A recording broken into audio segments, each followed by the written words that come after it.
ಕೂಡ ಇದರಲ್ಲಿ ಅಫ್ಕೋರ್ಸ್ ನೀವೆಲ್ಲರೂ ಗೊತ್ತು ಪಾಯಲ್ ಅಂತ ಈಗ ಆಲ್ರೆಡಿ ಪರಿಚಯ ಮಾಡ್ಕೊಂಡಿದ್ವಿ. ಪ್ಲೀಸ್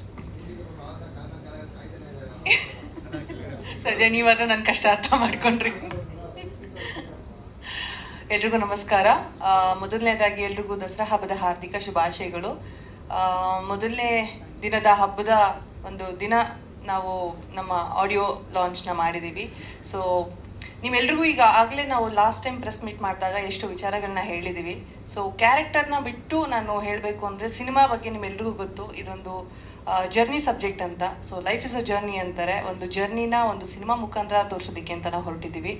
ಸೊ ಅದಕ್ಕೆ ಮೇಯ್ನ್ ನಾವು ಒಂದು ಕಥೆನ ನಾವು ಇನ್ನ ಹತ್ರವಾಗಿಸ್ಬೇಕು ಅಥವಾ ಹತ್ರದಲ್ಲಿ ಏನು ಕನೆಕ್ಟ್ ಆಗಬೇಕು ಅಂತ ಅಂದರೆ ಸಿನಿಮಾದಲ್ಲಿ ಸಾಂಗ್ಸ್ ಅನ್ನೋದು ತುಂಬಾ ಮುಖ್ಯ ಆಗತ್ತೆ.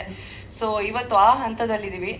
ಇವತ್ತು ನಮ್ಮ ಸಿನಿಮಾದ ಎಲ್ಲ ಸಾಂಗ್ಸ್ಗಳನ್ನ ನಾವು ರಿಲೀಸ್ ಮಾಡಿದ್ದೀವಿ. ಸೊ ಅದು ನಮ್ಮ MRT ಮ್ಯೂಸಿಕ್ ಆಲ್ಬಮ್ ನಮ್ಮ ಸರ್ ಅವರ ಒಂದು ಅವರ ಇದರಲ್ಲಿ ಮಾಡಿದ್ದೀವಿ. ಸೊ ನಿಜವಾಗ್ಲೂ ತುಂಬ ಖುಷಿ ಆಗ್ತಾ ಇದೆ. ಬಿಕಾಸ್ ಸರ್ ಆ್ಯಕ್ಚುಲಿ ತುಂಬ ಚೂಸಿ ಹೆಂಗೆ ನೋಡೋಕೆ ಹೋದರೆ ಸಾಂಗ್ಸ್ಗಳನ್ನ ಫಸ್ಟು ಕೇಳಿ ಆ ನಂತರ ಅವರು ಡಿಸಿಷನ್ ಮೇಕಿಂಗ್ ಮಾಡ್ತಾರೆ. ಸೊ ಸಾಂಗ್ಸ್ಗಳನ್ನ ಇಷ್ಟಪಟ್ಟು ಅವರು ಅವರ ಇದರಲ್ಲಿ ರಿಲೀಸ್ ಮಾಡೋದಕ್ಕೆ ನಮಗೆ ಸಪೋರ್ಟ್ ಮಾಡಿದ್ದಾರೆ. So I would like to thank sir. And also ನಮ್ಮ ಮ್ಯೂಸಿಕ್ ಡೈರೆಕ್ಟರ್ ಕೂಡ ತುಂಬಾ ಚೆನ್ನಾಗಿ ಸಾಂಗ್ಸ್ಗಳನ್ನ ಕಂಪೋಸ್ ಮಾಡಿದ್ದಾರೆ. ಆ್ಯಂಡ್ ಎಲ್ಲ ಸಿಂಗರ್ಸು ಕೂಡ ಸಿಕ್ಕಾಪಟ್ಟೆ ತುಂಬ ಚೆನ್ನಾಗಿ ಆಡಿದ್ದಾರೆ. ಸೊ ನಿಜವಾಗ್ಲೂ ಖುಷಿ ಆಗುತ್ತೆ. ನಮ್ಮ ಒಂದು ಸಿನಿಮಾದ ಸಾಂಗ್ಸ್ ಇಷ್ಟು ಚೆನ್ನಾಗಿದೆ, ನಾವೆಲ್ಲರೂ ಈ ಒಂದು ಸಿನಿಮಾದಲ್ಲಿ ಈ ಸಾಂಗ್ಸ್ಗೆ ಪರ್ಫಾರ್ಮ್ ಮಾಡಿದ್ವಿ ಅಂತ ಹೇಳೋದಕ್ಕೆ ತುಂಬ ಖುಷಿ ಆಗುತ್ತೆ. ಎಲ್ಲೂ ಕೂಡ ಹೇಳ್ತಾರೆ ಕಮರ್ಷಿಯಲಿ ಈ ಥರ ಸಾಂಗ್ಸ್ ಬೇಕು ಅಂತ ಬಿಟ್ಟು ಎಲ್ಲೂ ಕೂಡ ಆ್ಯಡ್ ಮಾಡಿಲ್ಲ.